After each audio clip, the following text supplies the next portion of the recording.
பெரியவா சரணம். பெரியவா வானொலியின் மாலை நிகழ்ச்சிகள் ஆரம்பமாகின்றன.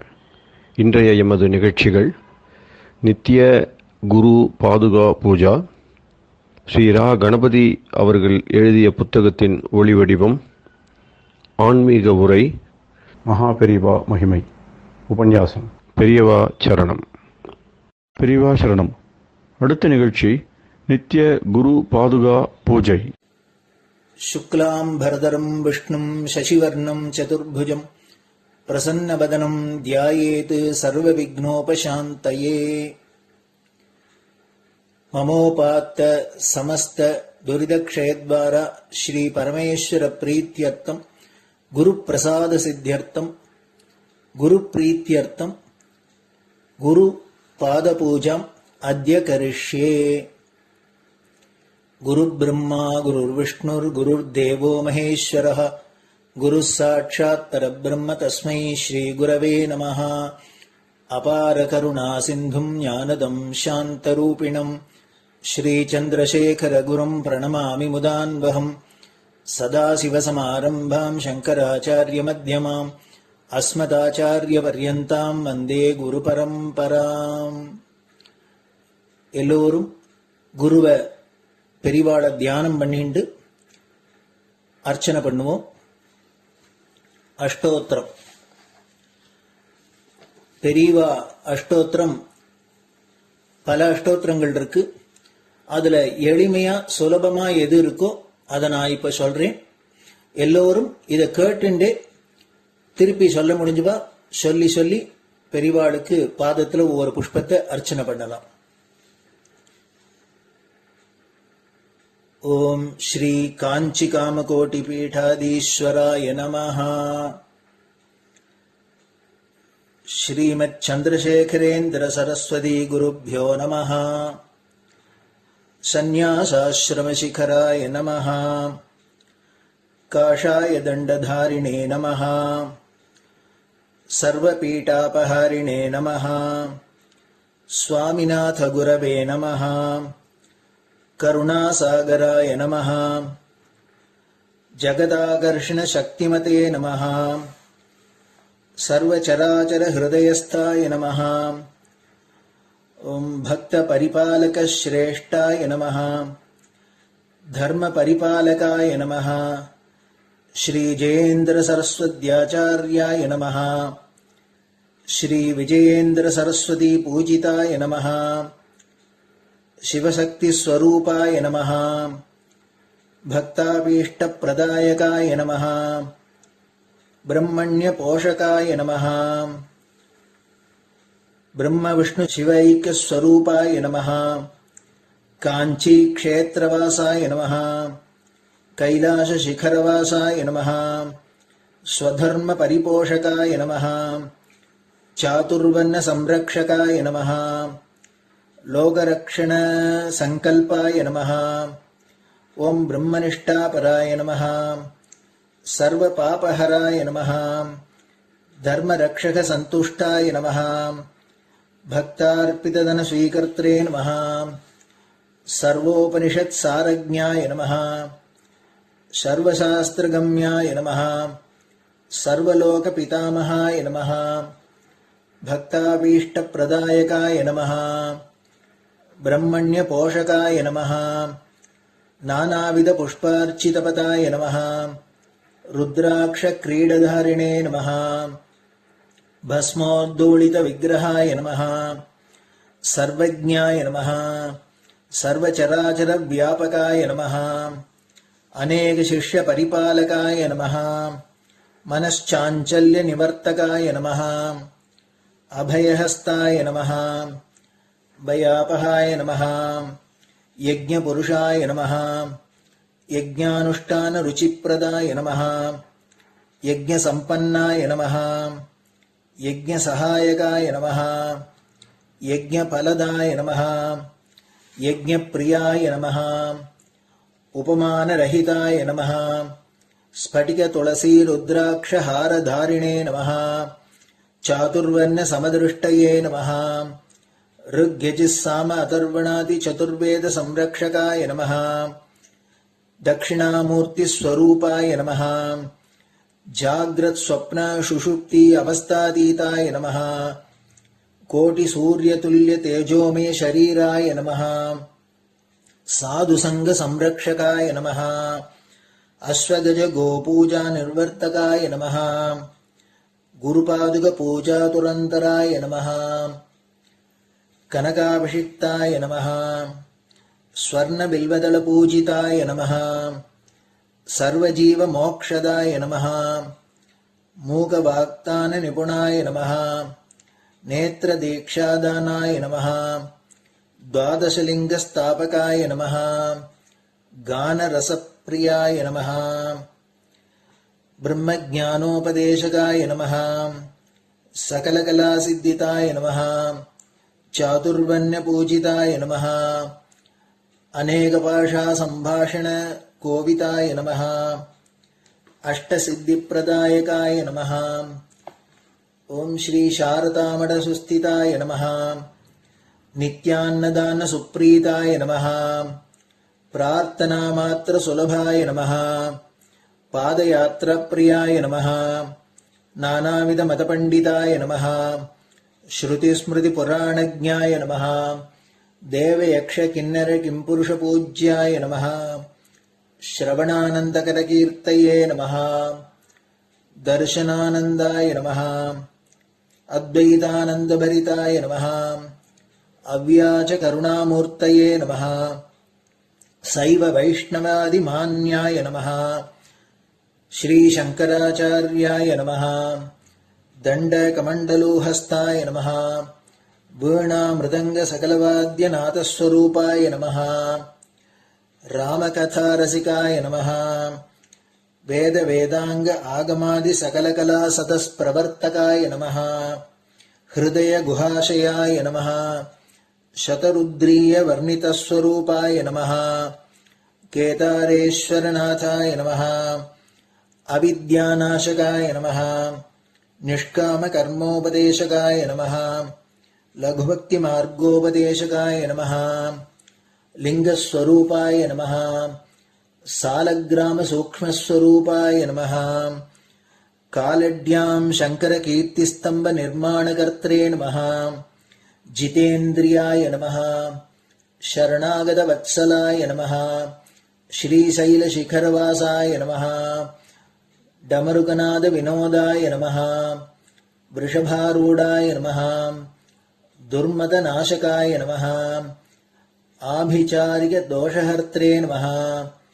मिताहाराय नमः मृत्युविमोचकशक्त्याय नमः श्रीचक्रार्चनतत्पराय नमः दासानुग्रहकारकाय नमः अनुराधानक्षत्रजाताय नमः सर्वलोकख्यातशीलाय नमः वेङ्कटेश्वरचरणपद्मषट्पदाय नमः श्री महात्रिपुरसुन्दरी समेत श्री चन्द्रमौलीश्वर पूजाप्रियाय नमः श्रीमच्चन्द्रशेखरेन्द्र सरस्वती सद्गुरु परब्रह्मणे नमः गुरुभ्यो नमः परमगुरुभ्यो नमः परमेष्टिगुरुभ्यो नमः परात्परगुरुभ्यो नमः गुरुपरम्पराभ्यां नमः गुरुपादुकाभ्यां नमो नमः.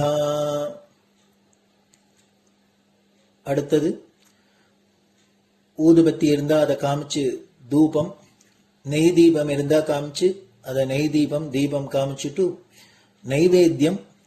நைவேத்தியம் வெத்தலைப்பாக்கு பழம் இதுலேருந்து ஆரம்பிச்சு அவளுக்கு எது சௌரியமோ அதுபடி நைவேத்தியம் பண்ணலாம்.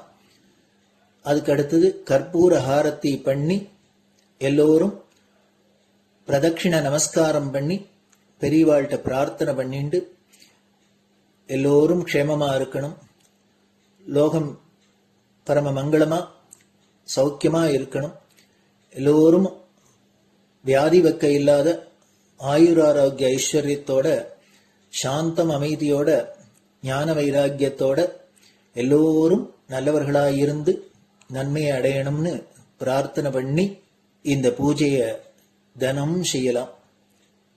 குரு பிரம்மா குருர் விஷ்ணுர் குருர் தேவோ மகேஸ்வரः குரு சாட்சாத் பரபிரம்ம தஸ்மை ஸ்ரீ குரவே நமஹ.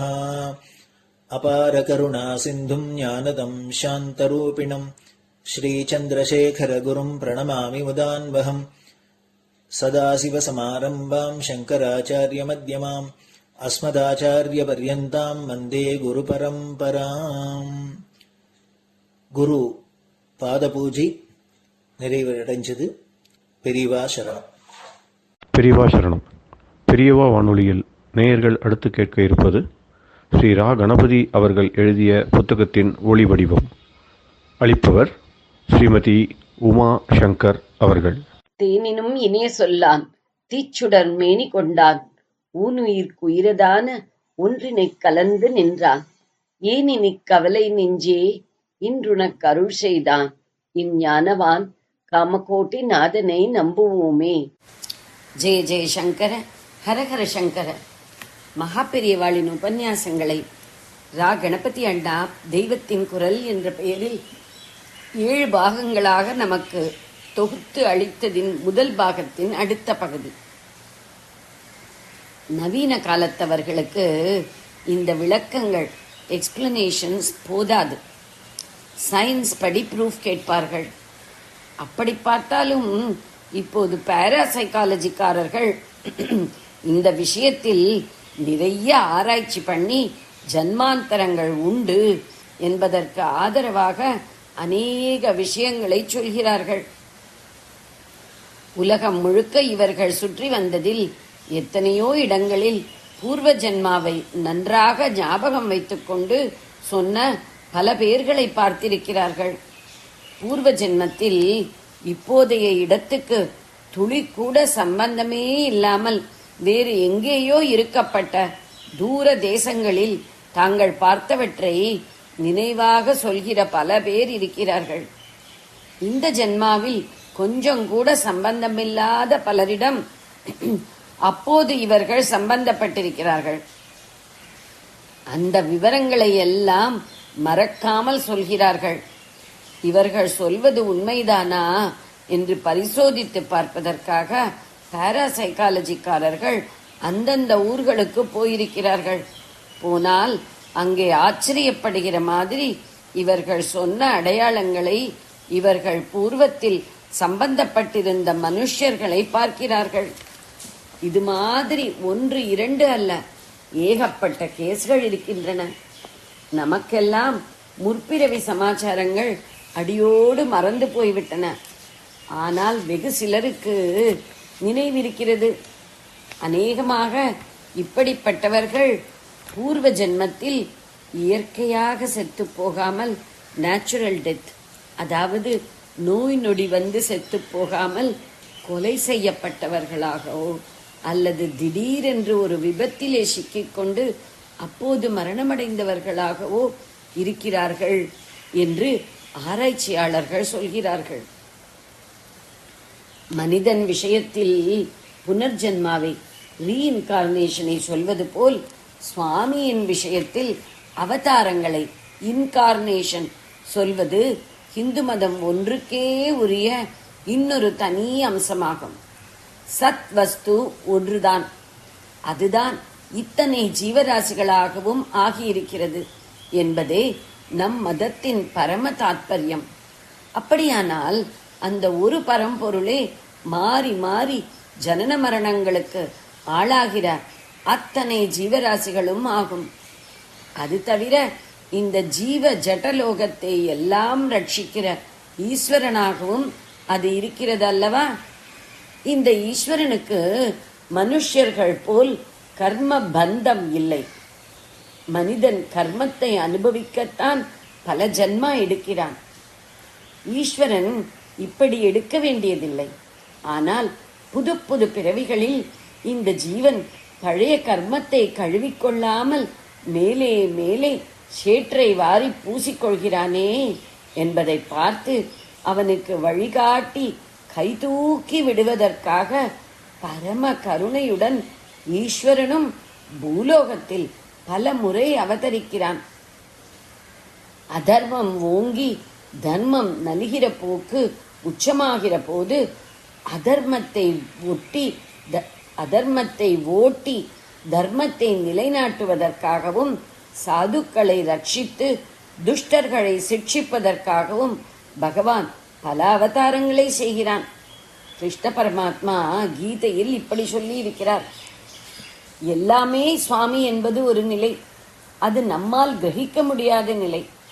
அப்புறம் உயர்வானதில் எல்லாம் சுவாமி விசேஷமாக குடிகொண்டிருப்பதாக கீதையின் விபூதி யோகத்தில் சொன்ன நிலை. மனித வாழ்வில் இந்த உயர்வை ஏற்படுத்துவதற்காக தூதர்களாக அவன் ஆச்சாரிய புருஷர்கள், மகான்கள், ஞானிகள், யோகிகள், பக்திமான்களை அனுப்பி வைப்பது ஒரு நிலை. இதெல்லாமும் போதவில்லை என்று தானே ஒரு அவதாரமாக இந்த லோகத்துக்கு இறங்கி வருகிறது ஒரு நிலை.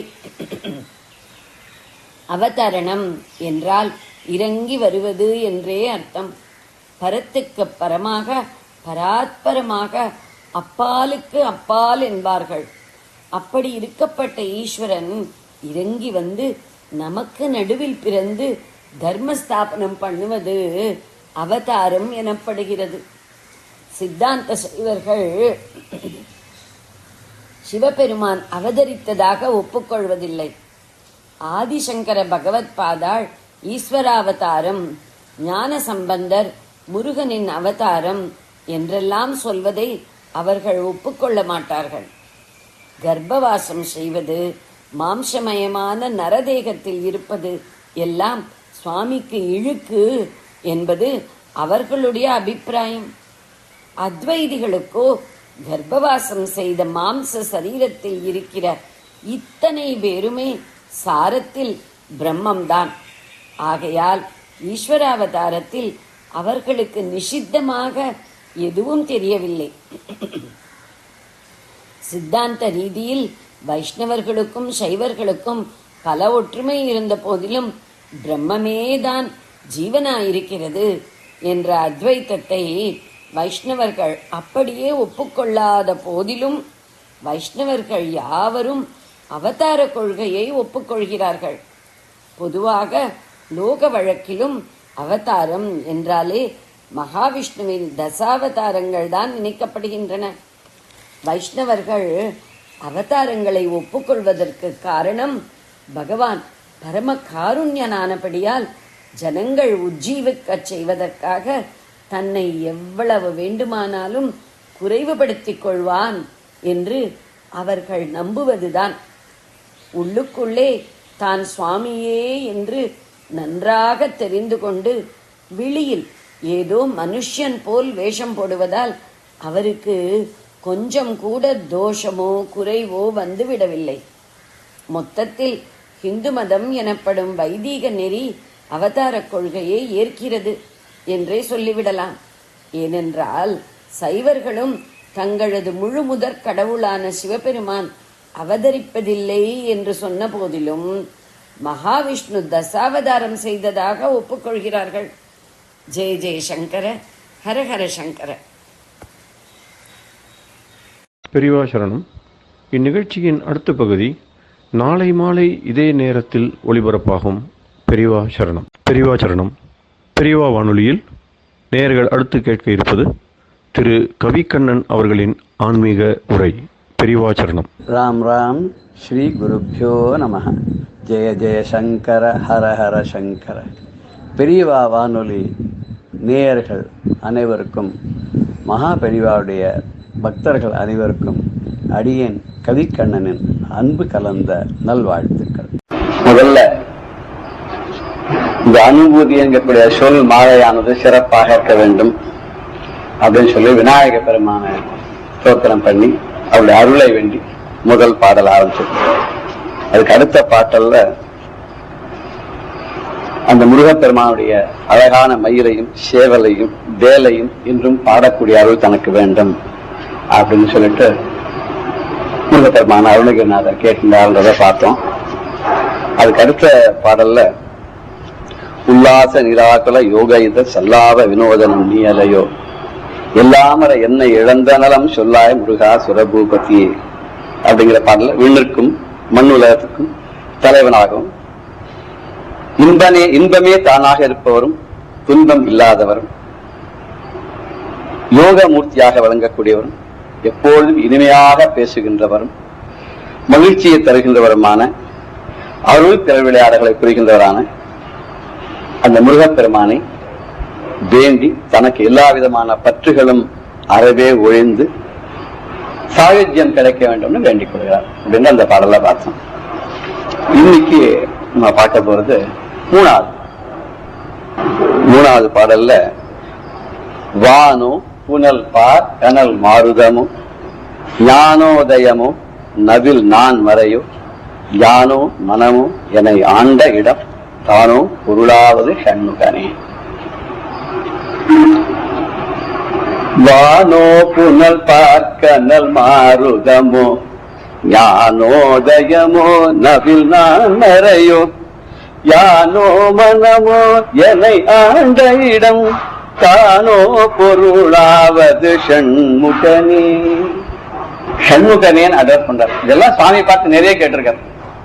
எப்படி நாராயணியத்துல பட்டத்திரி குருவாயூரப்பனை பார்த்து எல்லாம் நீ இப்படி பண்ணியாமே அப்படி பண்ணியாமன்னு கேட்கிறா இல்லையோ, இது ஒரு அஃபர்மேஷன் அவர்கிட்ட வாங்கிட்டு சாதாரண கதைன்னு எல்லாரும் எழுதிட்டு அப்புறம் சமர்ப்பிப்பா. இவர் ஒன்னொன்னு அவரையே பார்த்து இப்படிலாம் நீ பண்ண அப்படின்னு கேட்கிற மாதிரி இங்கேயும் ஒரு பாடல்ல முக்காவாசி அருணகிரிநாதரும் இந்த முருகப்பெருமானோட நேரையே பேசி தான் சொல்ல வேண்டியது அவர்கிட்டே சொல்லிடுறார். இது சுவாமிக்கு ஒரு மனுஷா சொன்ன மாதிரி அமைஞ்சிருக்கக்கூடிய ஒரு காவியமா அமைஞ்சிருக்கின்றது. ஷண்முகனே, 6 முகங்களையுடைய முருகப்பெருமானே, பொருளாவது உண்மையான பொருள்ங்கிறது என்ன? எத்தனையோ பொருள்கள் நம்ம பாக்குறோம். பொருள்கள் பாக்குற போது தாவரம் ஜங்கமம் பாக்குறோம். ஒண்ணு நிலையான இருக்கக்கூடியது நம்ம பார்க்கும்போது, நிலை இல்லாத நம்ம பார்க்கும் போதே அழிஞ்சு போயிடுறது. இந்த அழியறதுன்னு நம்ம பார்க்கும் போதே அழிஞ்சிருக்கு, நமக்கு முன்னாடியே அழிஞ்சிருக்கு, நமக்கு அப்புறமா அழிய போறதுன்னு இருக்கு. ஆனா நாம இருக்கும்போது பாக்குறது 2ஆ பிரிக்கிறோம். சிலதெல்லாம் நிச்சயமா இருந்துட்டு இருக்கு, சிலது இல்லாத அழிஞ்சு போயிடுது. சில அங்கேயும் இங்கேயும் சலனத்தோட இருக்கு, சிலது சலனம் இல்லாத ஒரே இடத்துல இருக்கு. இந்த ஒரே இடத்துல இருக்கக்கூடிய பொருள்களையும் சிலது உயிரோள்ளதாக இருக்கு, உயிர் அற்றதாக இருக்கிறது. இப்படி பலவிதமான பொருள்கள் எல்லாம் பாக்குறோம். பார்க்கும்போது இவர் என்ன சொல்றாருன்னா, உலகத்துல எத்தனையோ பாக்குறேன், இதுல உண்மையான பொருள் எதுங்கிறது. ஆனா அவர் எதுவுமே நிலை இல்லைங்கிற எண்ணம் வந்துடுது. எதுவும் நிலை இல்லைங்கிறதான் தனக்கு நிலையான ஒரு பதம் வேணும்னு முதல் பாடல கேட்டார்.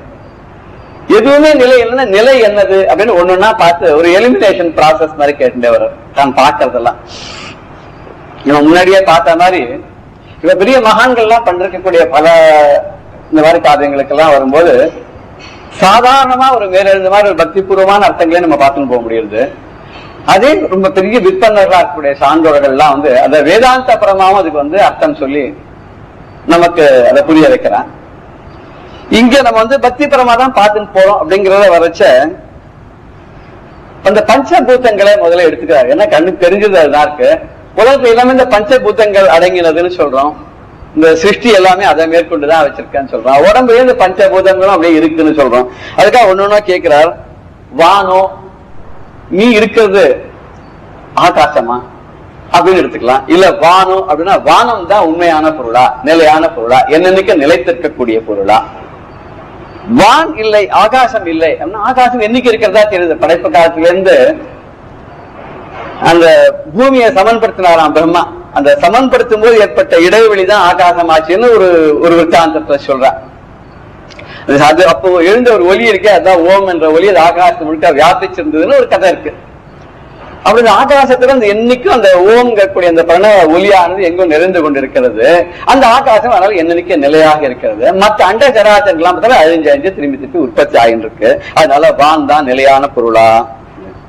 இல்ல, இது ஆர்டர் கொஞ்சம் மாத்திருக்க. நம்ம சாதாரண சொல்லும்போது ஆகாசம், ஆகாசத்துல இருந்து காற்று, காற்றுல இருந்து நெருப்பு, நெருப்புல இருந்து தண்ணி, தண்ணில இருந்து உலோகம், பூலோகம், பூமி அப்படின்ற மாதிரி பார்ப்போம்.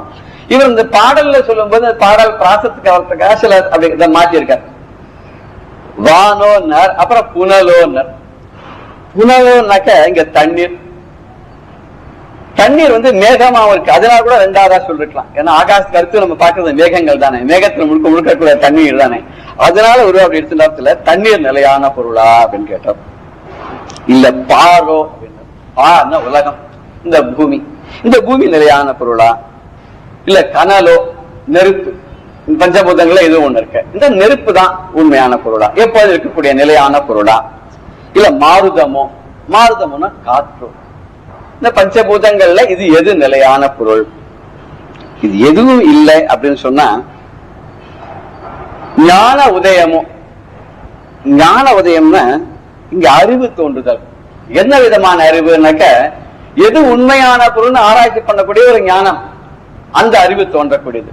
சாதாரண நம்ம எல்லாத்தையும் அப்படியே அக்செப்ட் பண்ணிப்போம். சில பேர் சொன்னதை அப்படியே எடுத்துப்போம். சில பேர் இதுல இருக்கக்கூடிய உண்மை என்ன அப்படின்னு ஆராய்ச்சி பண்ணி நம்ம கன்வின்ஸ் ஆனாதான் ஒத்துப்போம். இப்படி கன்வின்ஸ் ஆகி ஒத்துக்கிறதான் இவ தமிழர்கள் என்ன சொல்ல ஒரு ஞானம் வந்துடுச்சு அப்படின்னு சொல்லும் போது எதையும் அப்படியே ஒத்துக்க மாட்டா. அதை அலசி பார்த்து அவர்களுடைய உண்மை என்னங்கிற நிரூபணம் ஆனப்பறம் ஒத்துக்கிறாள். அதுதான் ஆராய்ச்சி பண்ணக்கூடிய அறிவு வந்துடுச்சு. மெய் ஞானம் அப்படின்னு சொல்லும் போது உண்மையான ஞானம் வாழ்க்கை தெளிவு வந்துடுச்சுன்றான். அப்படிப்பட்ட தெளிவு வரக்கூடிய, தெளிவை தரக்கூடிய அந்த ஞானமான அறிவோ அப்படின்னு கேட்கிறார். சுப்பிரமணிய சுவாமி அறிவனுடைய ஒரு ரூபம் அப்படின்னு சொல்ற போது அது அறிவா அப்படின்னு கேட்கிறார். அதுவும் இல்லைன்னா நவில் நான் மறையோன் எல்லாரும் சொல்லக்கூடிய வேதங்கள் ஓதுறாரு. அந்த 4 மறைகள் இருக்கு, அது உண்மையான பொருளா? ஏன்னா வேதம் அந்த அனாதியானது, அந்த நாள்ல இருந்து இருக்கு. அந்த வேதத்துலதான் எல்லா கடவுளை பற்றி சொல்லப்பட்டிருக்கு. வேதத்துல சொல்லாத விஷயமே இல்லை. அதனால அதுதான் உண்மையான பொருளா, நிலைத்திருக்கக்கூடிய பொருளா? இல்ல யானோ, யான் அப்படிங்கிறது புருஷ தத்துவம் அப்படின்னு. நான் இது சில இதுல நான்கிறது இல்லை. நான் ஜீவாத்மாங்கிறது அழிஞ்சு போய் பரமாத்மாவோட சேர்ந்துரும்ன்றதுக்கு ஒரு சில திருஷ்டாந்தத்துல நான்கிறதுன்னா அது ஒண்ணு இல்லை, வெறும் மாயிலன்னு வந்தது இருக்கும், அப்புறம் ஆகாசத்துல சேர்ந்துப்படும் அப்படின்ற மாதிரி ஒரு இது சொல்றேன். இன்னும் சொல்ற எல்லாமே சூன்யம் தான், எதுல இருந்து எதுவும் வரல, இல்ல இருக்கிறது எல்லாமே மாயை தோற்றங்கள் தான். இது பலவிதமான சித்தாந்தங்கள் இருக்கு. அதனால கேட்கிற நான் அப்படின்னு எனக்கு தெரிஞ்சு இந்த நான் ஒண்ணு இருக்கு. ஆனா அதுக்கப்புறம் நான் இருக்க போறது இல்ல, அதை பத்தி இருக்கா இல்லையான்னு தெரிஞ்சுக்க போறதுக்கு ரூபமா நமக்கு இருக்க போறது இல்ல. இந்த ரூபம்னு இருக்கிற வரைக்கும் எனக்கு உள்ள ஒண்ணு நான் ஒண்ணு இருக்கேனே, அந்த நான் நிலையான பொருளா அப்படின்னு கேட்கிறார். அதுவும் இல்லைன்னா மனமான எல்லாத்தோட இந்த மனசுன்னு உட்காந்து எல்லாத்தையும் ஆட்டி படைச்சுன்னு இருக்கு. இந்த மனசுதான் உண்மையான நிலையான பொருளா பார்த்தா எதுவுமே அவருக்கு சரியா வரல. கடைசியில ஒரு கேள்வி கேட்டார். என்ன கேட்டார்னா, என்னை ஆண்ட இடம் தானோ அதுதான் பொருளாவது. என்னை ஆண்ட இடம்னா இவருக்கு அருளை தந்த இடம். அந்த முருகப்பெருமானானவர் இவருடைய தோத்திரங்களுக்கும் பாடல்களுக்கும் இவருடைய போற்றி புகழ்ந்து துதித்து ஆராதனை செய்ததுல மகிழ்ந்து போய் இவருக்கு கடைசியில் ஒரு காட்சி கொடுத்து இவருக்கு அருள் செய்தாரே அந்த இடமான். அந்த இடமா சும்மா நமக்கு என்ன தோணுது, திருவண்ணாமலையா இருக்கலாமோ, அதை மனசுல வச்சுன்னு சொன்னாரோ அப்படின்னு நமக்கு ஒரு தோன்றது. நம்ம கரெக்டா அந்த கார்த்திகை வேற வருது, திருவண்ணாமலை தீபம் வேற நாளைக்கு. அந்த திருவண்ணாமலையில தான் கடைசியில சுவாமி அந்த ஒரு தூண்ல இருந்து வெளியில வந்தார். முருகப்பெருமானவர் அந்த தூண்ல இருந்து வெளியில இவருக்கு கருணை புரிந்தார், இவரை ஆட்கொண்டார் அப்படின்னு நம்ம சொல்றோம். அதனால என்னை ஆண்ட இடமான அந்த திருவண்ணாமலை இருக்கக்கூடிய அந்த முருகப்பெருமானுடைய அந்த சன்னிதானமும் இதுதான் மெய்ப்பொருளோ அப்படின்னு நம்ம வேலை இந்த வாரியா பார்க்கும்போது இப்படி படுறது. ஆனா இதே இன்னொரு பாடல்ல வரும்போது இதே இன்னொரு புலவரத்தில் டினை பண்றாரு. எப்படி டினை பண்றாருன்னா, வானன்று காலன்று தீயன்று நீரன்று மண்ணும் அன்று எதுவுமே இல்லை. இந்த மெய்ப்பொருள்ங்கிறது என்ன அப்படின்னாக்க, இது எதுக்குமே ஆசாம கோச்சரம், இது எதுக்குமே அடைபடாது, இது எண்ணத்துக்கும் மொழிக்கும் அப்பாற்பட்டது, கண்ணால் காண முடியாதது, பஞ்சேந்திரியங்களால உணரப்பட முடியாதது, அப்பேற்பட்ட மெய்ப்பொருள். அதனால வான் அன்று வானம் இல்லை. கால் அன்று, கால்னாக்க காற்றுன்னு அர்த்தம். பாரும் புனலும் வெங்காலும் படர் விசும்பும் நம்ம அபிராமிதால பார்த்தோம்ல, பஞ்சபூதங்கள் அவரேஜர்கள். அந்த கால் அப்படிங்கும் போது காற்றுன்னு அர்த்தம். காற்றும் அன்று இல்லை. தீ அன்று, நெருப்பும் கிடையாது. நெருப்பும் மெய்ப்பொருள் கிடையாது. இருக்கு, அப்படி தட்டினா வருது, திருப்பி பூண்டு அணிஞ்சு போயிடுறது. எங்க இருந்து வந்ததுன்னு தெரியல, எங்க போச்சுன்னு தெரியல. சோ இதுக்கு மேல ஒரு பொருள் இருக்கு, அது வந்த இடம்னு ஒண்ணு இருக்கு, அது போற இடம்னு ஒண்ணு இருக்கணும். நடுவில் இடப்பட்ட நேரத்தில் நமக்கு தெரியறது, அப்புறம் அது இல்ல. இருந்த மாதிரி இருந்து ஆனா இப்ப இல்ல. இல்ல முன்ன இருந்தது, பாவம் இருந்தது, இப்ப இல்ல. பிரத்யட்சத்துல அபாவமா இருக்கு, போயிடுறது, அது இல்ல. சரி, நீர் அன்றுனார். நீரும் இல்லைன்னா, நீரே இப்ப நீங்க என்ன ப்ரூவ் பண்ணா, தண்ணியே 2 காற்றுகள் ஒன்னா சேர்ந்ததுதான் தண்ணீர், ஒரு ப்ரொபோர்ஷன்ல வந்ததுதான் அப்படின்னு சொல்லிட்டார். சோ காற்றே நிலை இல்லவ, காற்றிலேருந்து வந்த நீரும் நிலை இல்லை. சரி, மண்ணால பஞ்சபூதங்கள்ல இந்த மண் பூமி அதுவும் நிலை இல்லை, அதுவும் இல்லை. தான் அன்று நான் அன்று, தான் தான் சொல்ற பாவம் அதுவும் இல்லை, நான் சொல்லிக்கிற இந்த ரூபம் அதுவும் இல்லை, உள்ள இருக்கிற பாவமும் இல்லை, இந்த ரூபமும் இல்லை. அசரீரி அன்று, அந்த மெய்ப்பொருள் சரீரம் இல்லாதான் கேட்டா அப்படி இல்லை. சரி, சரீரியும் அன்று, சரீரம் இருக்கான். என்ன சார் எல்லாத்தையும் இல்ல இல்லைன்னு சொன்னா அது என்னதான் அப்படின்னு கேட்கலாம். என்ன சொல்ல ஒரு பெரிய இதுல உபமானம் சொல்ற வெங்காயம். அந்த வெங்காயத்தை எடுத்து பார்த்தோம்னா அது பெருசா இருக்கு, அதுக்குள்ள ஏதோ இருக்குன்னு உரிச்சுன்னு போயிட்டே இருந்தா கடைசியில ஒண்ணுமே இல்லையா. உரிக்க உரிக்க உரிக்க உரிக்க பழக்க ஒண்ணுமே இல்லை, கடைசியில ஒண்ணுமே இல்லை. ஒண்ணுமே இல்லைன்னா ஒண்ணுமே இல்லையா, நிஜமாவே ஒண்ணு இல்லைன்னா அதுக்குள்ள ஒரு ஆகாசம் ஒண்ணு இருக்கு. இல்ல ஒண்ணுமில்லாத பொருள் எத்தனையோ விஷயங்கள் அடங்கி இருக்கு. அதுதான் மாயை. அது என்ன மாயினா அதுக்கப்புறம் வர பாட சொல்ற ஜெக மாயைன்னு. அது எல்லாமே அவனுடைய நிமித்தமா மனசுல நினைச்ச உடனே எல்லாத்தையும் பண்ணிடுறான் இல்லையோ, அதான் ஜெக மாயை. அப்படி மாயினால எல்லாம் உண்டாச்சு. அந்த மாயைக்கு அதிபதியாக இருக்கக்கூடியவன், அந்த மாயையை கிரியேட் பண்ணவன். ஆனா மாயையை கிரியேட் பண்ணிட்டு அந்த மாயில தான் மாட்டாத இருக்கான் இல்லையோ, அவன் தான் மெய்ப்பொருள். அதை கேட்கறதுதான் அவர் கடைசியில் என்ன சொன்னார், என்னை ஆண்ட இடம் தானோ, என்னை ஆண்டு கொண்டு எனக்கு அருளாட்சி செய்த அந்த திருவண்ணாமலை இருக்கிற அந்த கஷேத்திரமா அந்த கோவில்ல நீ குடிகொண்டு இருக்கிறாய், அந்த இடம் தான் நிஜமாவே மெய்ப்பொருளா அப்படின்னு கேட்கிறார். இந்த வள்ளலார் பாடும்போது என்ன சொல்றாருன்னா, வானே அவ்வானுலவும் காற்றே காற்றில் வரும் நெருப்பே நெருப்பு உருநீர் வடிவே நீரில் தானேயும் புவியே அப்புவியில் தங்கும் தாவரமே தங்கும் தாவரமே சங்கமமே சாற்றுகின்ற ஊனே நல்லுயிரே உள்ளொளியே உள்ளத்து உணர்வே அவ்வுணர்வு கலந்து ஊறுகின்ற தேனே முக்கனியே செங்கரும்பில் பாகில் தீஞ்சுவையே சுவை அனைத்தும் திரண்ட தேவே. ரெண்டு விதமான சித்தாந்தங்கள். எதுவுமே இல்லை இல்லை இல்லை அப்படியே சொல்லிட்டு ஒதுக்கிட்டு ஒரு மெய்ப்பொருளை கண்டு கடைசியில் அது செய்யறது. இன்னும் எல்லாத்தையுமே மெய்ப்பொருளை அக்செப்ட் பண்ணிக்கிறது. எல்லாமே பகவானுடைய ரூபம் தான் அப்படின்னு ஒத்துக்கிறது. ரெண்டு விதமான சித்தாந்தங்கள். இப்ப ஆரம்பத்துல பார்க்கும்போது திருமேசாழ்வார் கூட எல்லாத்தையுமே நேத்தி நேத்தி நேத்தின்னு ஒன்னொன்னா எடுத்து அதை அலசி பார்த்து இல்ல இல்லைன்னு. ஆனா கடைசியில ஒரு தத்துவத்தை ஒத்துண்டார். இந்த பரதத்துவமானது என்ன அப்படின்னு கேட்டா மகாவிஷ்ணு தான் எல்லாம் அப்படின்னு ஒத்து அவனை சரணம் அடைஞ்சா போறோம். அந்த சரணாகதி தத்துவம் தான் எல்லாத்துக்கும் மேல சிறந்தது. அவருடைய ஒரு சித்தாந்தத்தை கடைசியில நிலைநாட்டினார். இப்போ நம்ம முதல்ல பார்த்ததுல எதுவுமே இல்லை இல்லை இன்னும் ஏன் இல்லைன்னா நம்ம பார்க்கக்கூடிய இந்த பொருள்கள் அல்பமான வஸ்துக்கள்லாம் அவன் இல்லை. இதுக்கெல்லாம் அப்பாற்பட்ட நிலையான ஒரு பொருளை நம்ம தேடி கண்டுபிடிச்சு அடையறதுக்கு நமக்கு பக்குவம் வரணும், பதம் வரணும். அந்த நிலைக்கு நம்ம போகணும்னு தான் சொன்னார். இவர் ரொம்ப சுலபமா சொல்ற, நமக்கு எதுக்கு அத்தனை விசாரம் கஷ்டம்லாம் படணும், கஷ்டமே பட வேண்டாம், பார்க்கறதெல்லாம் அவனுடைய சுரூபமா பாத்துறேன். பார்க்கும் இடமெல்லாம் நீக்கமறை இருந்த பரிபூரானந்த பொருளா அவனை பார்த்துட்டோம்னா எல்லாமே அவனுடைய திருந்து போச்சு, விசாரமே இல்லை.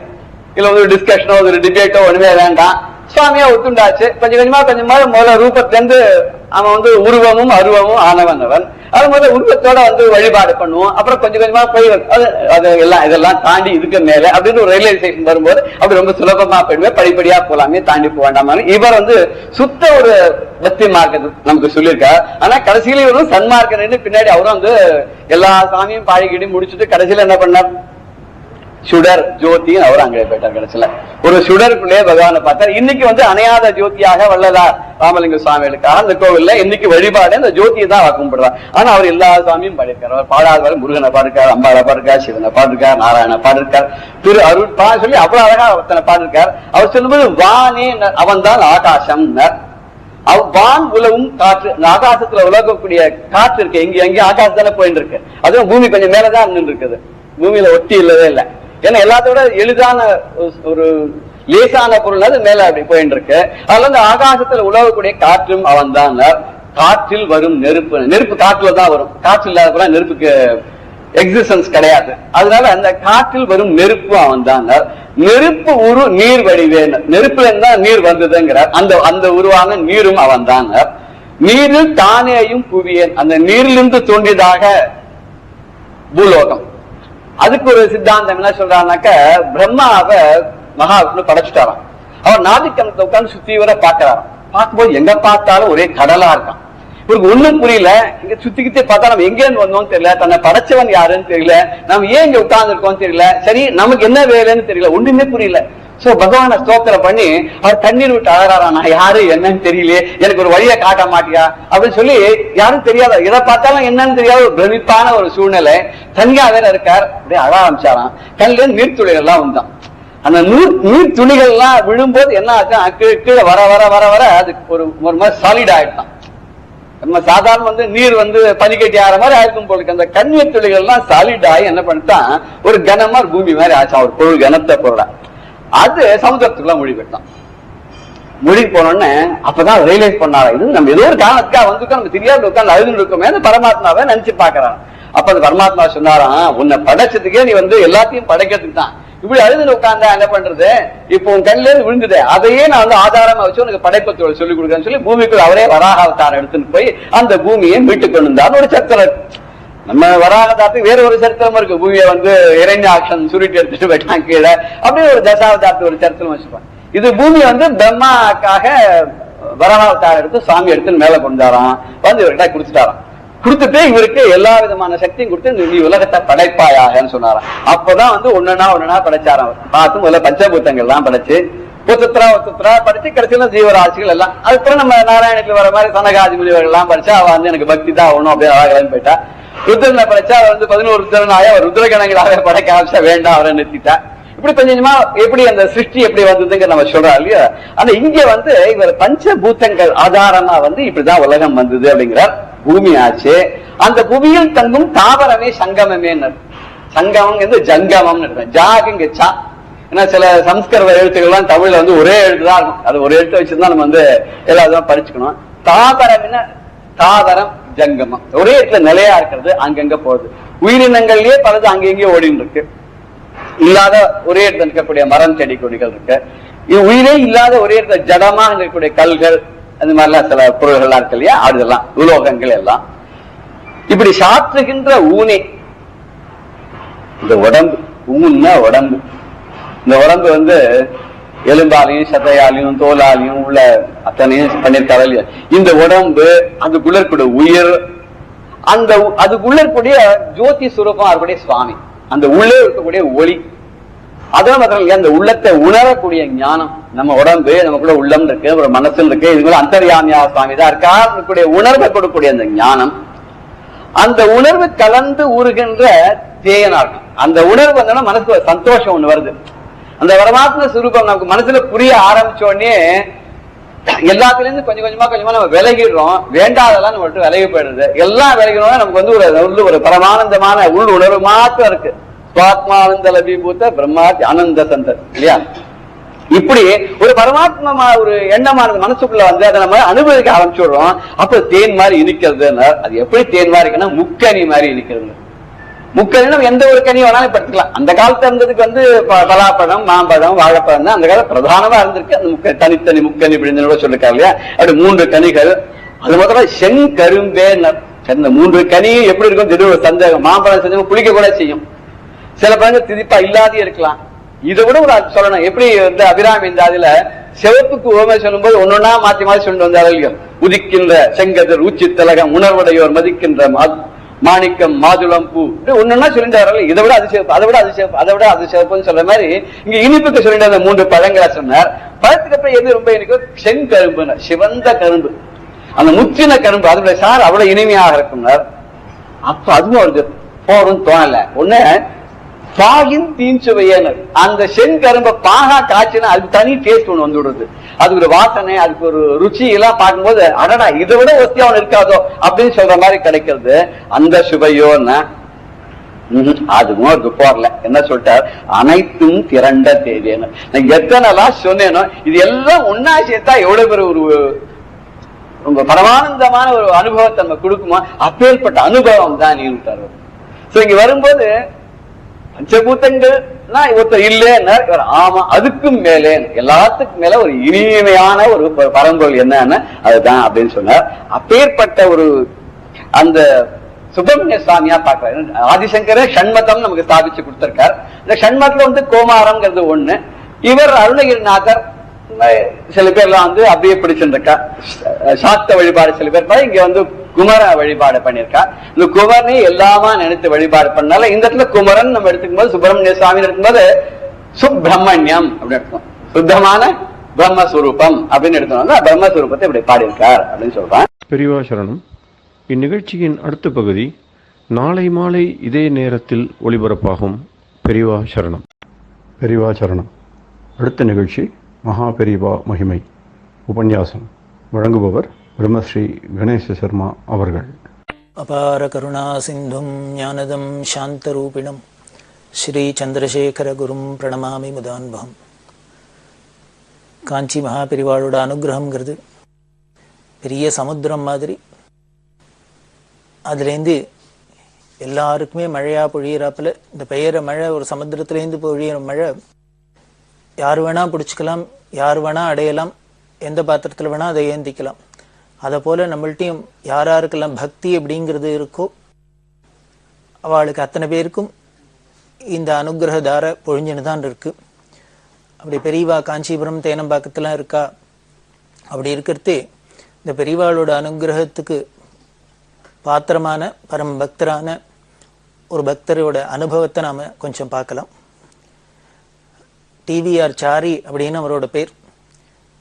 அவரை குரு கைங்கரிய சிரோமணி அப்படின்னு பட்டத்தை அடைஞ்சவர். இந்த பட்டத்துக்கு எவ்வளவு பொருத்தமாக இவரோட பக்தி இருக்குது அப்படிங்கிறத நாம் பார்க்க போகிறோம். இந்த டிவிஆர் சாரி ஆல் இண்டியா ரேடியோவில் உத்தியோகமாக இருந்தார்.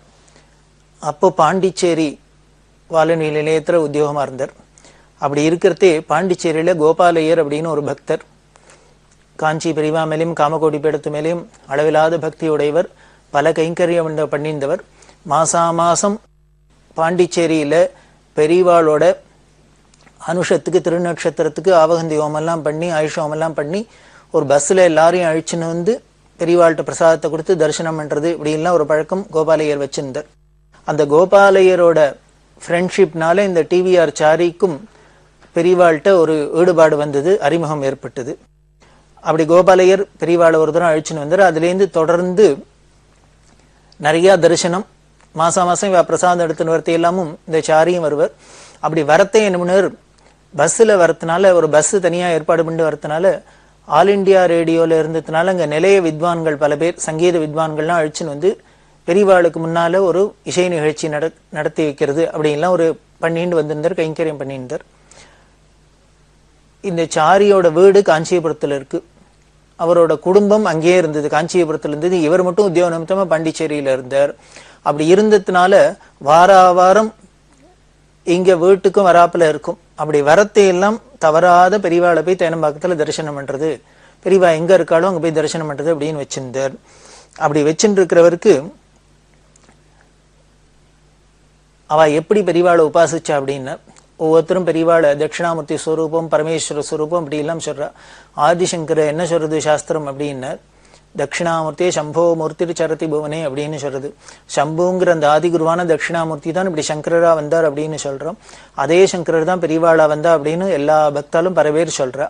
ஆனால் இந்த சாரி வா குடும்பத்தில் இருக்கிறவா பெரியவாளை எப்படி கொண்டாடினா அப்படின்னா, பேசுகிற காமாட்சியாக கொண்டாடினா. குருமூர்த்தே துவாம் நமாமி காமாட்சி அப்படின்னு மூகபஞ்சசதியில் மூகாச்சாரியால் சொல்கிறாப்புல, அந்த காமாட்சி வேற இல்லை, குருநாதன் வேற இல்லை அப்படிங்கிறதுனால பெரியவாளை பிரத்யக்ஷ காமாட்சியாவே வா கொண்டாடிந்தா. இந்த சாரி அவருக்கு அந்த குடும்பத்துக்கு காமாட்சிட்டா அப்படி அசாத்தியமான பக்தி. அப்படி இருக்கிறதே 1970 வாக்கில் பெரியவா சிவாஸ்தானத்தில் இருக்கிறதே இந்த சாரிக்கு ஒரு பொன் குழந்தை, இந்த 2வது பொன் குழந்தை, அதுக்கு பேர் சாந்தலட்சுமின்னு பேர். இந்த குழந்தைக்கு 3 வயசாச்சு. 3 வயசாகியும் பேச்சு வரல. பொதுவாக குழந்தைகளுக்கெல்லாம் 1 வயசு இல்லை 1 வயசு தாண்டினா 3 வயசுக்குள்ள பேச்செல்லாம் வந்துடும். இந்த சாரியோட 2வது பொண்ணு சாந்தலட்சுமிக்கு 3 வயசாகியும் பேச்சு வரல. பேச்சு வரலைன்னா கூட, ஸ்பஷ்டமாக வரலைன்னா கூட ஏதோ அம்மா அப்பா அத்தை தாத்தா மாமா இப்படிலாம் கூட சொல்லும் குழந்தைகள். அதெல்லாம் கூட ஒன்றுமே சொல்லலை. இப்படி இருந்தால் அவளுக்கு கவலையாக இருந்தது. அதனால டாக்டர்ஸ்லாம் போய் காமிச்சா. டாக்டர்ஸ்லாம் செக் பண்ணிட்டு என்ன சொல்லிட்டா, இது பிறவியிலே இதுக்கு இது மாதிரி டிட்டர்மின் ஆயிருக்கு, ஜெனட்டிக்கல் ப்ராப்ளம், அதனால இதுக்கு பேச்சு வரும்னு தோணலை எங்களுக்கு, அதனால எந்த வைத்தியத்துக்கும் இது சரியாக வரும்னு தோணலை அப்படின்னு அவ கைவிரிச்சுட்டா. ஒரு பொன் குழந்தைக்கு பேச்சு வரல அப்படின்னா ஒரு பெற்ற அப்பா அம்மாக்கு எவ்வளவு மனசு தாபமாக இருக்கும், வருத்தமாக இருக்கும் அப்படிங்கிறத நாம் அனுமானம் பண்ணிக்கலாம். அப்படிதான் இவாளும் கவலைப்படுறா. அப்படி கவலைப்படுறதே இந்த சாரியோட சம்சாரம் சொன்னா, காமாட்சியோட அனுகிரகத்தினால மூகருங்கிறவர் மூகர்னா ஊமை, பேசாத இருந்தவர் பேச்சு வந்ததோட இல்ல ஒரு பெரிய கவிஞரா ஆயிருக்கார் அப்படின்னு நமக்கு புராணம் சொல்றது. அதே போல ஆதிசங்கர பகவத்பாதாள் சரித்திரத்துல பார்த்தேன்னா ஹஸ்தாமலகர் அப்படிங்கிற ஒரு குழந்தை, பேசாத இருந்த குழந்தை ஆச்சாரியாள் சன்னதிக்கு வந்தப்புறம் ஆச்சாரியாள் அனுகிரகத்தினால பேசுறதோட இல்ல கவியா பொழிஞ்சுது இப்படின்லாம் நாம பாக்குறோம். அதனால அந்த காமாட்சி ஸ்வரூபமா இருக்கிற பகவத்பாதா ஸ்வரூபமா இருக்கிற பெரியவாளும் நமக்கு இங்க கையெட்டுற தூரத்துல இருக்கா. பெரியவாள்கிட்ட போய் பிரார்த்தனை பண்ணிப்போம். இது நாம மெடிக்கலி பார்த்தாச்சு, அதுல ஒன்றும் டாக்டர்ஸ் எல்லாம் இது ஒன்றும் சரியா வராது, பிறவியிலே இப்படி இருக்கிறதுனால இது சரி பண்ண முடியாது அப்படின்னு சொல்லிட்டா. அதனால நமக்கு வேற வழி கிடையாது, ஒரே புகலிடம் பெரியவா சன்னதி, பெரியவாள்கிட்ட போய் பிரார்த்தனை பண்ணுவோமே அப்படின்னு இந்த அம்மா சொன்னா. பொதுவா சாரிக்கு இப்படி ஒரு பிரார்த்தனை பண்றதுல அவ்வளவா உடன்பாடு இல்லை. காரணம் பெரியவாளுக்கு தெரியாதா, அவ எப்போ அவளை காமாட்சி ஸ்வரூபம்ட்டுமோ ஈஸ்வரன்ட்டுமோ அம்பாள்னுட்டுமோ அவளுக்கே தெரியுமே இந்த சமஸ்த ஜீவராசிகளுக்கும் என்னென்ன பிரச்சனை இருக்கு, என்னென்ன கஷ்டம் இருக்கு, இதை எப்படி தீர்க்கணும், எப்போ அனுகிரகம் பண்ணணும் அப்படின்னு ஈஸ்வரனுக்கு தெரியாதா? அப்படி இருக்கிறதையும் நாம போயா சொல்லணும், எனக்கு இது மாதிரி குறை இருக்கு உடனே தீருன்னு நம்ம சொல்லணுமா? அப்படி இது மாதிரி ஒரு பிரார்த்தனை பண்றதே நமக்கு பக்திக்கு குறவு மாதிரி அவருக்கு ஒரு பாவம். ஆனாலும் பொன் குழந்தை அப்படி பேசாத இருக்கு, இதுவும் ஒரு பக்கம் பாசம்ங்கிறதும் ஒரு பக்கம் மனசை பாதப்படுத்துறது, உபாதை இருக்கு, இருந்தாலும் கேட்கறதுக்கும் என்னன்னு தெரியல. அப்படி இருக்கிறதே ஒரு நாளைக்கு கேட்டுறது அப்படின்னு நினைச்சுட்டு போறா பெரியவா தரிசனத்துக்கு. காலங்காலத்தால போயிருக்கா. இன்னைக்கு ஒரே கூட்டமா இருந்தது. இந்த கூட்டம்லாம் வந்துட்டு அந்த எல்லாரும் கொஞ்சம் ஃப்ரீ ஆகட்டும் அப்படின்னு காத்துண்டா. வந்த தரிசனங்கள்லாம் வந்தவாழ்லாம் தரிசனம் மட்டும் கொஞ்சம் கொஞ்சமா நகர்ந்தா. கூட்டம் குறைஞ்சுது. போனோடனே கூட கைங்கரியம் பண்றவர் சாரி வந்திருக்கார் அப்படின்னு பெரியவாள்கிட்ட சொன்னார். இந்த குழந்தைய அழிச்சுன்னு போயிருக்காளே. உடனே பெரியவா அந்த குழந்தை யாரு அப்படின்னு கேட்டா. சாரி சொன்னார், என்னோட பொன் குழந்தை, 2வது பொண்ணும் எல்லாம் சொல்லிட்டு, இவளுக்கு வாய் பேச வரல, 3 வயசாயிடுத்து, இன்னும் பேச்சு வரல, டாக்டர்ஸ் எல்லாம் காமிச்சாச்சு, ஒன்னும் அவ இது பிறவியிலேயே அப்படிதான் இருக்கு, சரியா வராது, ஒன்னும் சரி பண்ண முடியாதுன்னு சொல்றா. என்ன பண்றதுன்னு தெரியல, அதனால பெரியவா அனுகிரகம் பண்ணணும்னு என் சம்சாரம் பிரார்த்தனை பண்ணிக்க சொன்னா, அந்த குழந்தைக்கு பேச்சு வரணும்னு சம்சாரம் பிரார்த்திக்கிறா அப்படின்னு. இது சொன்னோன்னு பெரியவா, அப்போ உனக்கு இல்லையா அந்த ஆசை, நீ சொல்லலையா அப்படின்னு. அதாவது உன்னோட பிரார்த்தனை இல்லையா அப்படின்னா இதுக்கு என்ன பதில் சொல்றது? சாரி தான் சொல்லுவார், இப்படி பெரியவாள்கிட்ட போய் சொன்னேன், என் சம்சாரம் சொல்ற அப்படின்னா அவதானே போய் சொல்லணும் பெரியவா அனுகிரகம் உண்டான்னு அவ தீர்மானமா சொல்லிட்டு இருக்கா. அதனால சம்சாரம் சொல்றான்னு சொன்னோன்னு பெரியவா அப்போ உனக்கு இல்லையா அப்படின்னு கேட்டா என்ன சொல்றது? பதில் சொல்ல தெரியாத அசடு வழிஞ்சு நிக்கிறது தான் முடிஞ்சது. உடனே பெரியவா சிரிச்சுட்டு, கவலைப்படாத, எல்லாம் நிறைய பேசுவோம், நன்னா பேசுவோம், போயிட்டு வா அப்படின்னு. நிறைய பேசுவோம், நன்னா பேசுவோம், போயிட்டு வா அப்படின்னு சொன்னா அனுகிரகம்னா பிரசாதத்தை கொடுத்தா வந்தாச்சு வீட்டுக்கு. இது காலங்கார்த்தாலேயே போனது.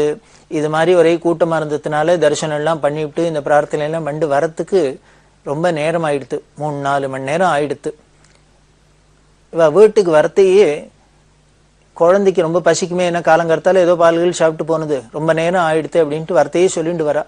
குழந்தைக்கு தான் ரொம்ப லேட் ஆயிடுத்து, பசிக்க போறது, உடனே போகணும்னு வீட்டுக்கு போகணும்னு சாதம் போடணும் அப்படின்னு இவ சொல்லிட்டு வந்தா. வீட்டுக்கு வந்தாச்சு. வீட்டுக்கு வந்தா இந்த அம்மா குழந்தைக்கு சாதம் எதுவும் பேசி ஊட்டலாம் அப்படிங்கிறதுக்காக சமையல் கட்டில போய் நிக்கிறா, ஏதோ காரியம் செய்யறா. இவர் கை கால் அலமிண்டு வரலான்னு பின்னால புழக்கடைக்கு போயிருக்கார். அப்படி வீட்டுக்கு வந்தோன்னு இந்த குழந்தை என்ன பண்ணித்து, சாந்தலட்சுமி நேர உள்ளுக்குள்ள ஓடித்து சாப்பிட்ற தட்டை எடுத்து நேர சமையல் உள்ள அம்மாட்ட போய் அம்மா மம்மு போடு அப்படின்னு கேட்டுது. இத கொல்லையில காலலம்பின்னு நிற்கிற சாரி காதுல விழுந்தது, சமையல் உள்ளுக்குள்ள இருக்கிற அம்மா காதுல விழுந்தது. 2 பேருக்கும் அப்படியே ஷாக்கா இருந்தது, ஆச்சரியமா இருந்தது. என்ன அப்படின்னா, குழந்தை அம்மா மம்மு போடு அப்படின்னு வாயை திறந்து கேட்கறதே எப்படி இருந்திருக்கும் அந்த பெற்றோர்களுக்கு? அந்த சமயத்துல அந்த சந்தோஷம் அளவிட்டு சொல்ல முடியுமா? வார்த்தைகளால வர்ணிக்க முடியுமா?